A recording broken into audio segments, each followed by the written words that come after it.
제자가 부처님께 물었다.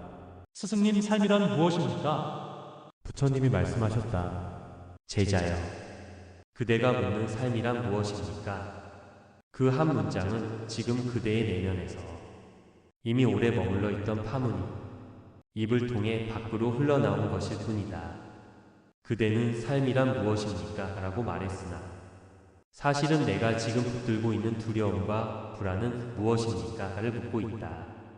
그대가 삶을 묻는 까닭은 삶이 궁금해서가 아니라 삶 안에서 길을 잃었음을 스스로 자각했기 때문이다. 그러니 먼저 대답하겠다. 삶이란 실체가 있는 하나의 덩어리가 아니라 순간마다 일어나고 사라지는 사건들의 연속일 뿐이다. 거대한 삶이라는 것이 있는 것이 아니라 지금 하고 있는 호흡, 감정, 생각, 만남, 두려움, 기대, 그 작은 조각들이 일어나고 사라지는 흐름을 그대가 한 단어로 묶어 부르는 것이 삶이다. 삶은 어떤 완성품이 아니라 지금 막 일어나고 있는 것 자체다. 그러나 그대는 일어나는 것을 보지 않고 그것을 붙잡아 내 것이라 부르고 저항하고 계산하고 두려워하고 미래로 투영한다. 그래서 삶이란 무엇입니까? 라고 묻는 것이다. 제자여, 삶은 답이 있는 무엇이 아니고 완성해야 할 대상이 아니며 성공, 안정, 존재감으로 평가되는 점수가 아니다. 삶은 그대가 경험하고 있는 집착과 두려움의 형태를 통해 그대 자신을 비추어 보는 거울일 뿐이다. 삶 때문에 괴로운 것이 아니라 삶 위에 그대가 붙여놓은 의미와 기대와 공포 때문에 괴로운 것이다. 그러니 묻는 방식을 바꾸어라. 삶이란 무엇입니까? 라고 묻지 말고 나는 지금 무엇을 붙들고 삶을 괴롭게 만들고 있는가? 라고 물어라. 그 질문이 바뀌는 그 자리에서 삶의 의미는 이미 다 드러난다. 제자. 스승님, 저는 노후가 두렵습니다. 저의 삶이 실패로 끝날까 두렵습니다. 부처. 그대가 두려워하는 것은 노후가 아니라 노후에 대한 상상이다. 그대가 두려워하는 것은 실패가 아니라 실패를 견디지 못할 자신의 내면이다. 노후는 아직 오지 않았다. 그러나 그대의 마음은 이미 오지도 않은 미래에 달려가 가상의 장면을 만들고 그 장면 위에 공포를 칠하고 그 공포를 다시 현실처럼 되돌아와 스스로를 올가맨다. 그대는 삶이란 무엇인가를 묻지만 그대 내면에서는 이렇게 말하고 있다. 스승님, 저는 아직 일어나지도 않은 장면 때문에 오늘의 마음을 잃고 있습니다. 제자여, 삶은 미래에 있지 않다. 삶은 언제나 지금 이 자리에서만 존재한다. 그대가 불안을 느끼는 시간은 언제인가? 미래를 상상할 때다. 그대가 고통을 크게 느끼는 순간은 언제인가? 과거를 되돌아볼 때다. 그러나 삶은 과거에도 없고 미래에도 없다. 삶은 지금 이 대화를 하고 있는 바로 이 찰나에만 있다. 그러므로 삶이 괴로운 것이 아니라 삶의 바깥을 보려는 그대의 마음이 그대를 괴롭게 한다.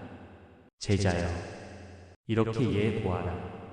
삶은 지금 일어나는 하나의 장면이고 불안은 지금이 아닌 장면을 만들어내는 마음의 작용이라고. 그대가 묻는다. 삶이란 무엇입니까? 나는 답한다. 삶은 그대가 지금 도피하고 있는 바로 이 현재다. 제자. 스승님, 저는 현재에 있으려고도 해봤습니다. 그러나 마음은 금방 미래로 달아나고 불안은 금방 되살아옵니다. 이렇게 끌려다니는 마음을 가진 채로 어떻게 삶을 바로 볼 수 있습니까? 부처. 제자여, 그대는 미래로 끌려간다고 말했으나 사실은 그대가 미래를 놓지 않는 것이다. 마음이 도망가는 것이 아니라 그대가 마음을 도망가도록 계속 허용하는 것이다. 도둑이 찾아왔다고 하자.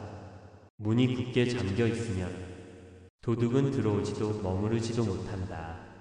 그러나 그대는 불안이 문을 두드릴 때 문을 활짝 열어주고 차까지 내어주고 자리를 마련해 준다. 그리고 말한다. 저는 불안에 끌려갑니다. 끌려간 것이 아니라 맞아들인 것이다. 제자여, 삶을 제대로 보려면 먼저 두려움에게 자리를 내어주는 그 습관을 멈추어야 한다. 그러나 여기서 착각하지 말라. 내어주지 않는다는 말이 억누르거나 없애거나 밀어낸다는 뜻이 아니다. 억누르면 또 다른 이름으로 되살아나고 밀어내면 멀리 갔다가 배로 커져 돌아온다. 내어주지 않는다는 말은 그것과 동일시하지 않는다는 뜻이다. 이것이 불안이구나. 이것은 예상일 뿐이구나. 지금 일어난 것이 아니라 생각 속의 그림이구나. 이렇게 보고만 있어도 그대는 이미 불안과 분리되었다. 제자, 그러면 스승님, 삶은 결국 내가 마음속에서 만들어내는 해석의 그림자에 불과합니까? 부처, 그렇다. 그대는 늘 현실에 대한 해석 때문에 괴롭다. 빈 그릇에는 칼날이 없다. 그러나 그릇에 그대가 스스로 칼을 꽂아놓고 그 칼을 본인 가슴으로 향하게 한 채 삶이 나를 찌릅니다 라고 말할 뿐이다. 삶이 그대를 찌르는 것이 아니다. 그대가 삶 위에 꽂아놓은 의미가 그대를 찌른다. 그대가 의미를 거두어 들이면 삶은 칼이 아니라 그저 일어나고 사라지는 장면에 불과할 뿐이다. 제자, 스승님, 말씀을 듣고 보니 삶이란 결국 내 마음의 작용일 뿐이라는 생각이 듭니다. 그러나 현실의 조건인 돈, 노후, 건강, 인간관계, 이 모든 것들은 아무 의미가 없다는 말입니까? 그것들도 결국은 환상이라는 말입니까? 부처, 제자여, 환상이라고 해서 그것이 없다는 뜻이 아니다. 그것은 다만 영원하지 않고 절대적이지 않을 뿐이다. 그대의 몸은 존재하지만 영원하지 않다. 그대의 재산은 존재하지만 언제든 사라질 수 있다. 그대의 인간관계는 존재하지만 인연이 닿으면 흩어진다. 그대의 명예는 존재하지만 세월 앞에서 잊혀진다. 그러므로 나는 없다고 말하지 않고 변한다고 말한다. 삶이란 변하는 것을 붙들려 변하지 않기를 바라는 마음에서 생겨나는 괴로움의 체험일 뿐이다. 제자, 그렇다면 저는 묻겠습니다.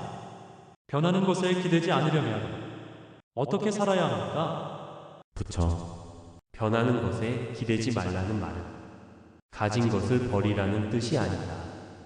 그것을 나의 안정과 평안의 근거로 삼지 말라는 뜻이다. 돈을 벌지 말라는 것이 아니라 돈으로 마음의 안정까지 사려 하지 말라. 건강을 챙기지 말라는 것이 아니라 건강이 무너지면 삶 전체가 무너진다고 믿지 말라. 인연을 맺지 말라는 것이 아니라 그 인연이 떠나가면 내가 파괴된다고 믿지 말라. 기대는 괴로움의 어미이고 수용은 평안의 어미다. 기댈수록 삶은 날카로워지고 수용할수록 삶은 부드러워진다. 제자, 스승님, 저는 지금까지 안전함과 확실함을 얻으려고 살았습니다. 그것이 인간으로서 당연한 삶이라고 믿었습니다. 그러나 지금 말씀을 들으니 확실함을 주려 했던 그 손이 오히려 저를 조여온 것 같습니다. 부처, 그렇다, 제자여. 삶이란 본래 불확실한데 그대는 확실함을 만들려 애썼다.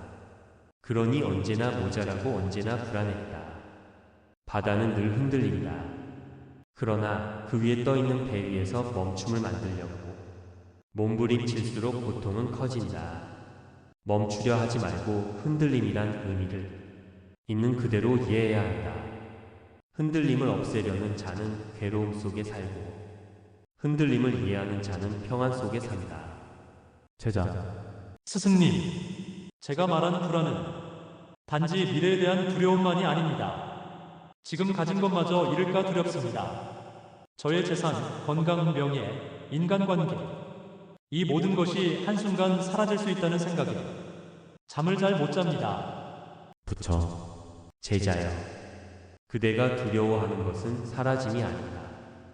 그대가 사라짐에 붙인 의미가 두려움의 핵심이다. 재산이 사라지는 것이 두려운 것이 아니라 내 존재가 없어질 것 같다는 마음이 두렵다.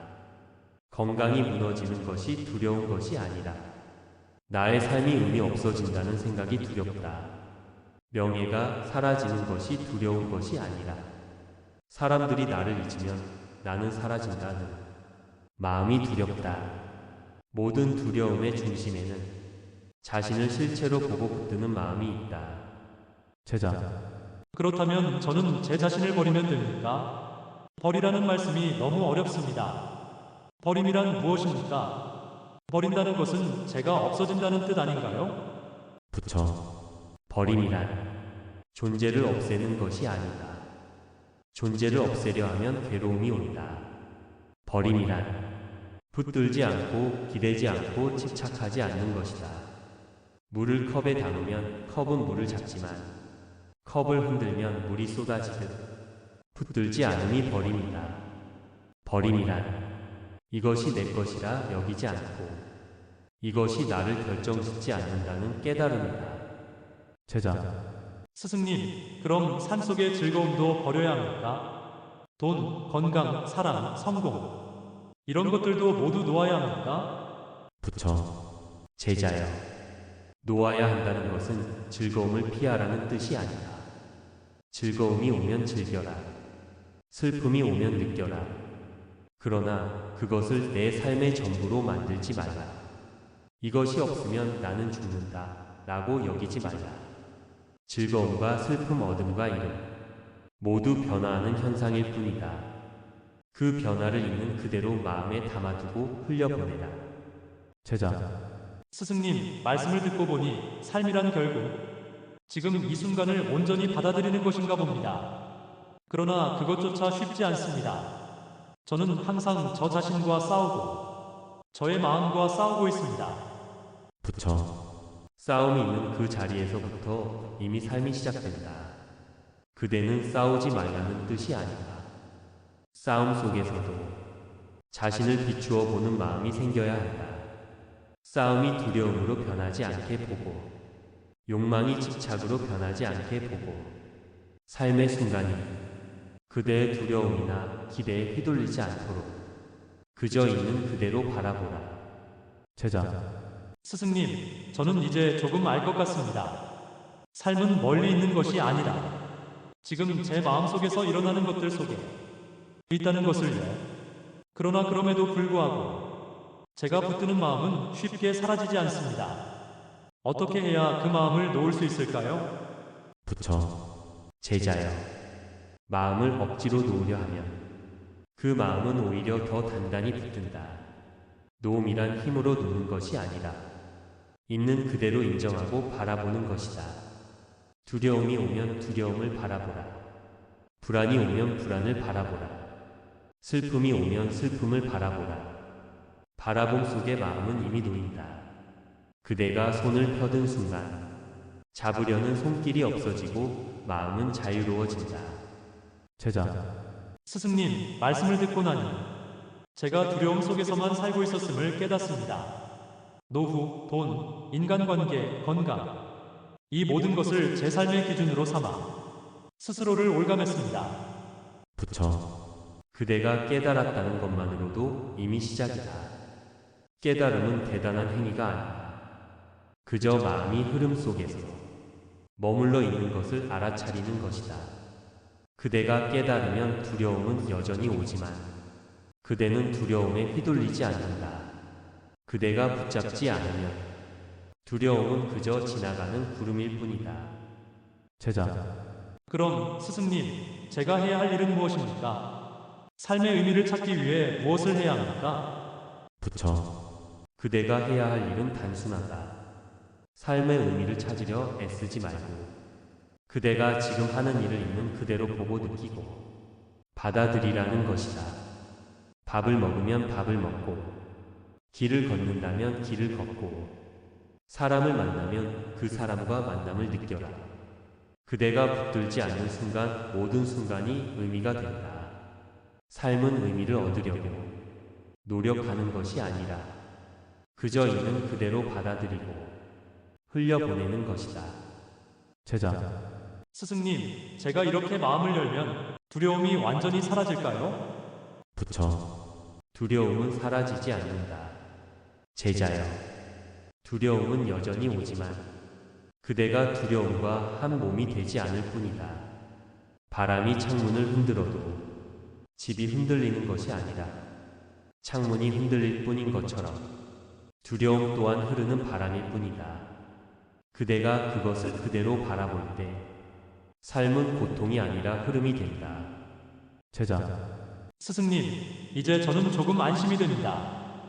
삶은 외부에 있는 것이 아니라 제 마음속에서 일어나는 것이라는 것을 이해했습니다. 그리고 두려움과 불안 속에서도 마음을 놓는 법을 조금 알 것 같습니다. 부처, 제자여, 삶은 그대가 붙들고 있는 모든 의미와 두려움을 걷어내고 있는 그대로 흐르게 내버려 두는 것에서 시작된다. 그대가 깨달음을 얻는 순간은 특별한 일이 아니라 지금 이 자리에서 마음을 놓는 순간이다.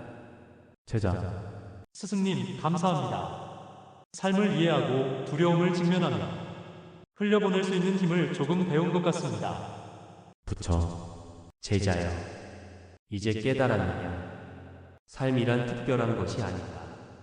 삶은 그대가 붙잡지 않는 순간, 그대가 의미를 만들지 않는 순간, 그대가 있는 그대로 받아들이는 순간, 그저 흘러가는 것이다.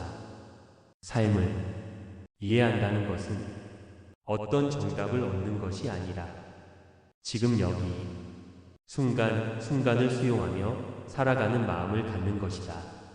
그대가 이 마음으로 하루를 살 때, 삶은 더 이상 두렵지 않고 흘러가는 강물처럼 자연스럽게 흐르게 된다. 마음의 평안을 얻으시고 성불하는 하루 되십시오.